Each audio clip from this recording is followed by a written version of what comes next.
Yes, Tanzania is on record for having put two Maasais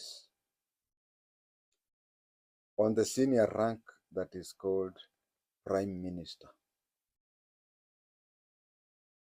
In Kenya, if you come from a tribe such as a Maasai, it's really hard for you to be very senior and very powerful. Very hard. I didn't say impossible, I said very hard. In Kenya, for you to be in those positions of influence, you have to come from senior tribes. But again, if you come from a senior tribe like Luhya, which is mix and match, then you cannot make it. You have to come from a big tribe and a united tribe. So Tanzania has had two prime ministers. If you look at the constitution of Uganda, of Tanzania, a prime minister is junior to the vice president, but very powerful, more powerful than the vice president. The vice president is just a standby, just like Madam Samia Suluhu. Should the president die, then you become the president. But the powers of a Tanzanian prime minister is the prime minister has more power than the vice president of Tanzania. Uganda has, can I say copied? I'd rather say aped. Uganda copies a lot of things from Tanzania, and that is how it happens. You find that Uganda, there is a vice president, a lady vice president, and Uganda also has a lady prime minister. But if you walk the streets of Kampala and ask Ugandans who the vice president is, more know the deputy, more know the prime minister more than the vice president. As I said, the vice president in both Uganda and Tanzania is just a standby person in case anything happens to the president. Prime minister in Tanzania and Uganda is an MP, and the prime minister in Uganda and Tanzania is the official leader of the government businesses in parliament. So for you to understand, in the Kenyan context, if you are a Kenyan, because a Ugandan and Tanzanian would understand quickly. If you are a Kenyan, it's like taking the official leader, no, the leader of the majority in parliament, and make him or her be a member of the cabinet. Or better still, it is like combining the work of Ishungwa and that of Musalia Mudavadi. You see, Ishungwa is very powerful, Musalia is very powerful. Now those two positions being placed together. I said to you, two Maasais have been made prime ministers in Tanzania.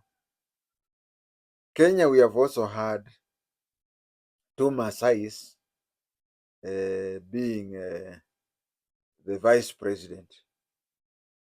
But if you look at it properly, it is, I don't know, I think it is just coincidental that it is really very hard to find a pure Maasai being the tribal king or the tribal spokesman. We had Stanley Shepashina Oloitiptip. We had Oletipis, and so on and so forth. Actually, there was even some rumors that Oletipis is from not a Maasai, but anyway, let us call him a Maasai.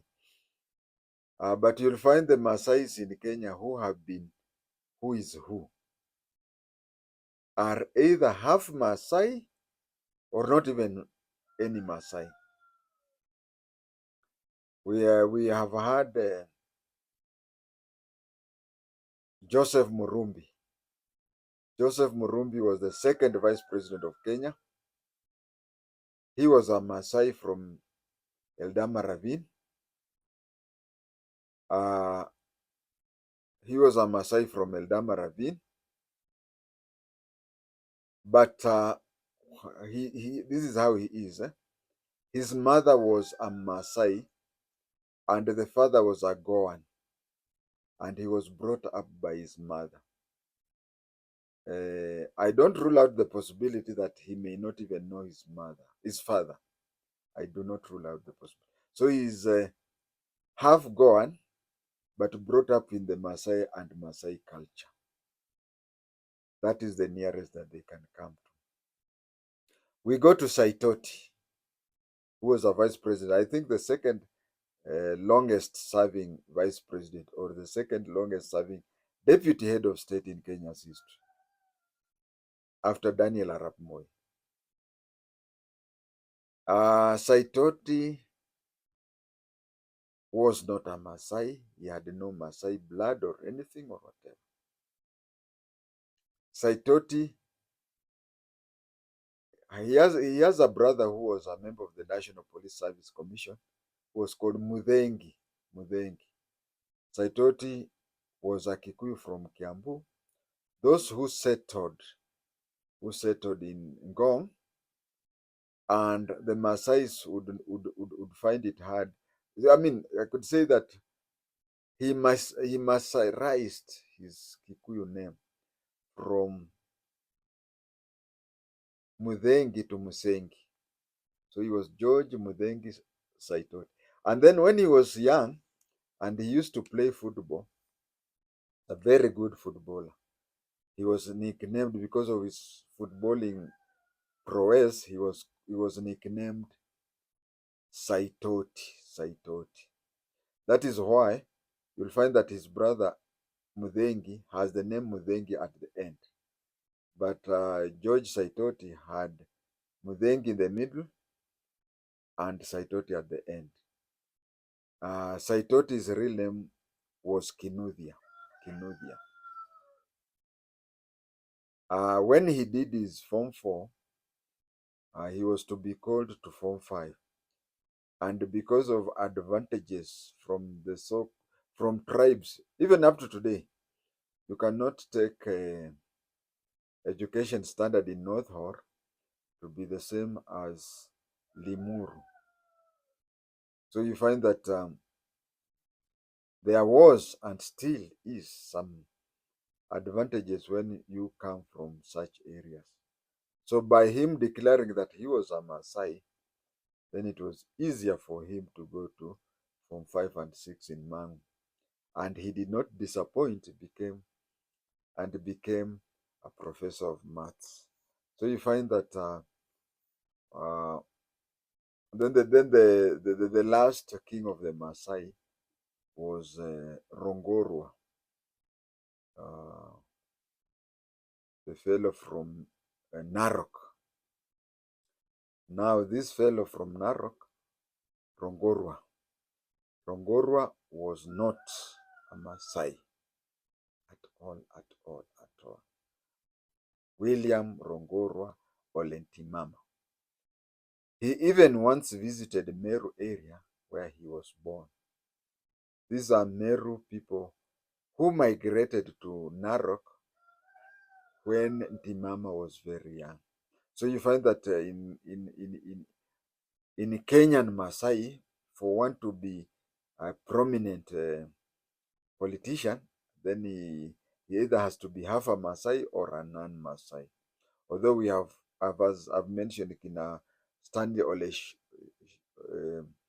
Stanley Shepashina Olole Tip, people like John Keane was half German. John Keane's mother was a Maasai, and the father was a German. So that one I think I've emphasized a lot. And then in Kenya, I said that the prime minister in Uganda is just that is the definition is just the same as the prime minister in Tanzania, Uganda and Tanzania. But in Kenya, three people have occupied that position, and three very different.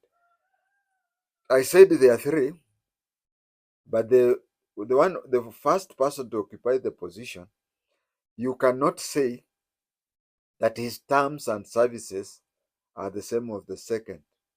And the second is different from what I'm saying. All the three have maybe it is only the name that is the same or similar.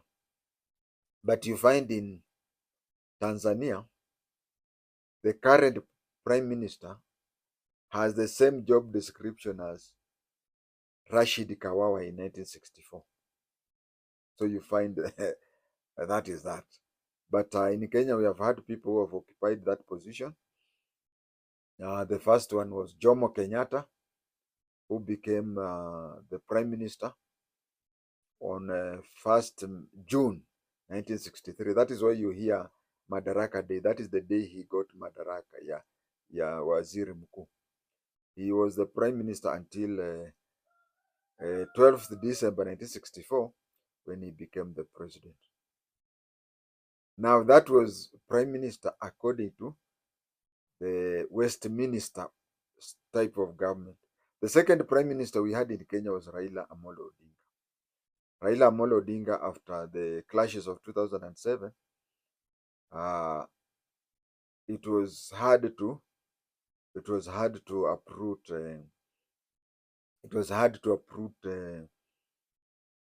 Kalonzo Musyoka as the vice president and place there Raila. And even Raila, who believed that he had won the elections, and many people also believed he had won the election, placing him to be the vice president would have been agreeing that he did not win. So the position was created, it was a mongrel position which was created to place him. On paper, the only difference he had with the president was one: the president was head of state and commander in chief. So that was the only difference. But they were core heads of government. So you find that the prime minister, Jomo Kenyatta, was a prime minister according to the definition of Westminster. But Raila was prime minister and core head of state. Core head of state. No, not core head of state, core head of government. Core head of government. And then we have here, the third one is Musalia Mudavadi, who is a prime cabinet secretary. This is an enhanced cabinet minister, whereby the constitution does not protect him. The constitution does not protect him or his position. The president can wake up and scrap that position with no reference to anybody and nothing. Okay, maybe if Mudavadi has a lot of supporters on the ground, Raila type, maybe that is but on paper the position can be scrapped and nothing happens. Now that is that. When we go back to Tanzania, I said we had two prime ministers who were Maasais, and being Maasais, both of them were called Edward. Why were they called Edward? Mayolo kabisa Aranabo Mary Atran. Anyway, the first one was called Edward Moringe Sokoine. Edward Moringe Sokoine was born on 1st August 1938 in Arusha. 1961 he joined TANU.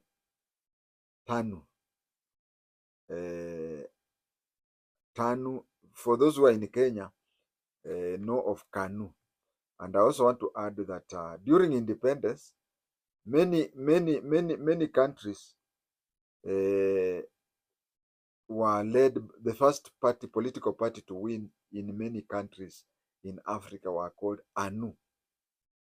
In Kenya it was TANU. No, in Kenya it was KANU. Tanzania was TANU. Zimbabwe was ZANU. Actually, it is still there, ZANU PF. And so on and so on. African National Union. Kenya is Kenya African National Union, Tanzania African National Union, and so on and so on. So he joined TANU in 1961. Later on, he took an administration course in Germany. And when he came back to Tanzania, he became the executive officer of Maasai district, the district executive officer. I don't know how somebody from the new constitution of Kenya would understand it, but the old what do you call the old constitution of Kenya, we had somebody called the district commissioner, and then we had DO1. Then there was a certain DO who was like the CEO, the chief executive officer in the administration. He was they used to call him CEO, DO Cent or something. So he was a senior DO. He was made the district executive officer of Maasai district. Later on in 1967, he campaigned to be an MP, and he was elected to be an MP in Maasai land. And when he was elected in 1967 as an MP for Maasai land, he was made a deputy minister. What in okay, that is for a Kenyan to understand. I would say call him assistant minister. We have also had this confusion, like in Uganda, we have people who are called minister of state. If you go to some definitions, minister of state is supposed to be an assistant minister who sits on the cabinet. But in Kenya, minister of state is just a full minister like any other minister. That is why when we used to have ministers of state, Kina Mbio Koinange, Kina Biwot, they were very powerful. So he was a deputy minister in 1967.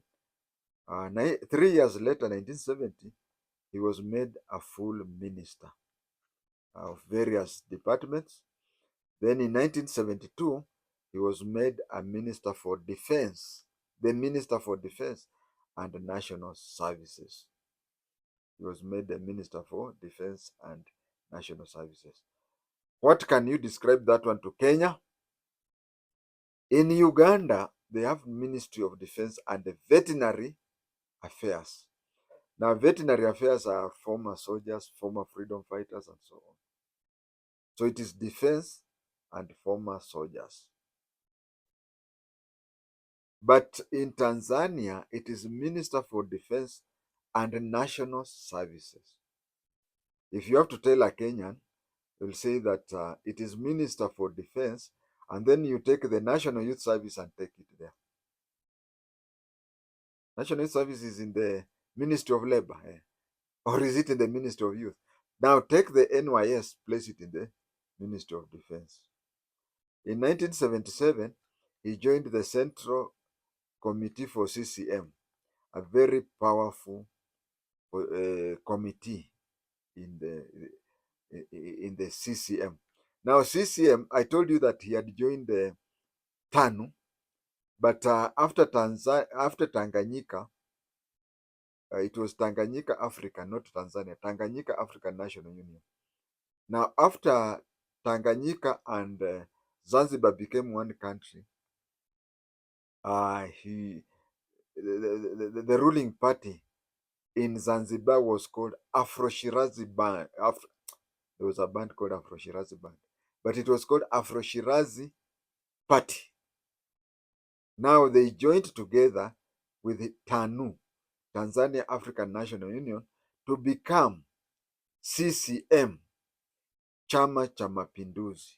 So in 1977, he was in the Central Committee of CCM. The same year, he took over from as the prime minister from Rashid Kawawa. Now, Rashid Kawawa was the second prime minister of Tanzania. Tanzania, when it got independent, uh, Nyerere was the prime minister. But when Nyerere became the president, he made Rashid Kawawa the vice president. He made Rashid Kawawa the vice president. But when Tanganyika and Zanzibar joined together to be one country, the president of Zanzibar, Karume, Sheikh Karume, Sheikh Karume became the president of Zanzibar at the same time the vice president of the Union of the Republic of Tanzania. So Rashid Kawawa was to step down and become the prime minister. Rashid Kawawa became the prime minister up to 1977. 1977 is when Edward Moringe Sokoine became the prime minister. Now in on 7th November 1980, he handed over to Cleophas Musuya to be the prime minister. He resigned. Why did he resign? He resigned because of the stress.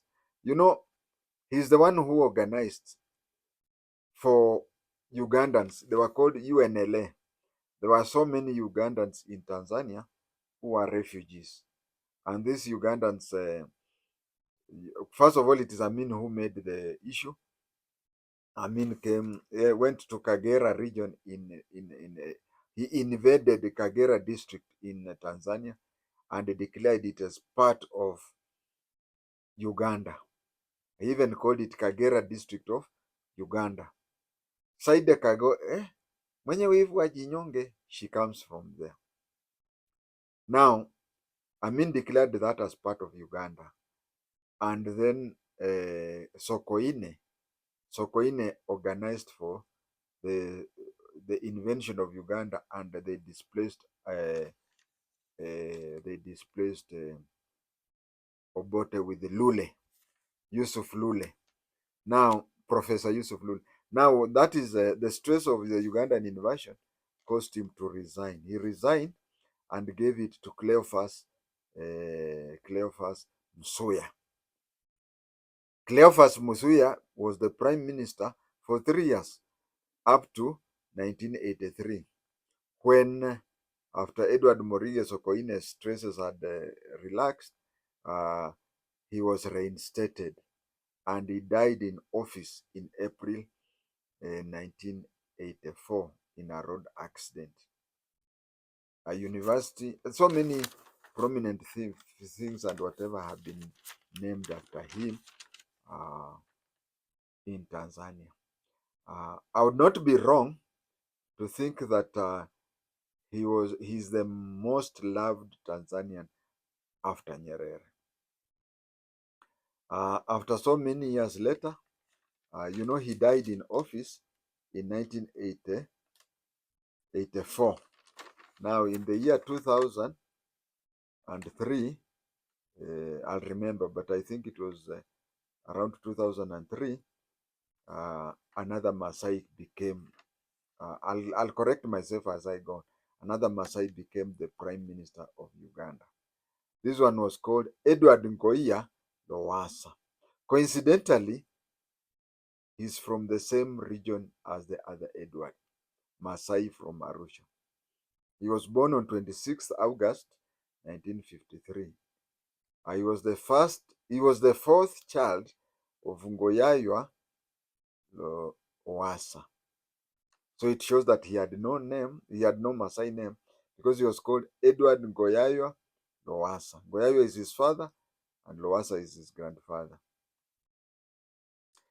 He joined Munduli Primary School, which was later renamed Moringe in 1961. In school, he was a band leader. In 1967, he did CPEE. CPEE. In Kenya, it was called CPE, but in Tanzania, there had to be a second E. Certificate of Primary Education Examination, maybe. And then he joined Arusha Secondary School for his O levels and got CSEE, Certificate of Secondary Examination, Certificate of Secondary Education Examination. From there, he went to Mulambo Secondary School for his A levels, where he got an ACSEE. Remember, Form 4 it was CSEE, but Form 6 it was ACSEE. A standing for Advanced Certificate of Secondary Education Examination. Then he went to Dar University in 1977. He joined the army and fought the Ugandan War. You remember the war where they evicted Amin. And then he went back to, as a soldier, he still went back to the university in the UK and got a Master in Science degree. In 1995, he wanted to contest the presidency, but he was vetoed by Nyerere. Between 30th December 2005 and 7th February 2008, he was a prime minister of Tanzania. Then he contested against Jakaya Mrisho Kikwete, and Kikwete was chosen to represent CCM, and that is how Jakaya Mrisho Kikwete became the president. Lowassa had been associated himself so much. When he was rejected in CCM, he went to the opposition, and when he went to the opposition, he dilly-dallied with that, and it happened that towards the end of his life, he reconciled with CCM, but then later died on 10th February 2024, just the other time. So that is about the two Maasais who went and became prime ministers of Tanzania. In a country like Kenya, if you come from a small tribe, it is really hard to be made a senior person. In Uganda, you come from a senior tribe. In Uganda, if you want to be to be effective and rule for long, there are two qualifications. If there is any Ugandan who is listening to me, and he or she wants to be the president of Uganda, the easiest way are two ways. One, you have to come from a tribe that is on the boundary with another country. You are in Uganda, but you have your tribe mates outside Uganda. And then when you take power, you use mercenaries from that country. Amin was a Kakwa, and there are many in Sudan. Kaguta Museveni is a Muhima, Munyankode Muhima, and we have Himas in Great Region area. That is the secret of being a president. And in Uganda, if you are a Muganda, bad luck.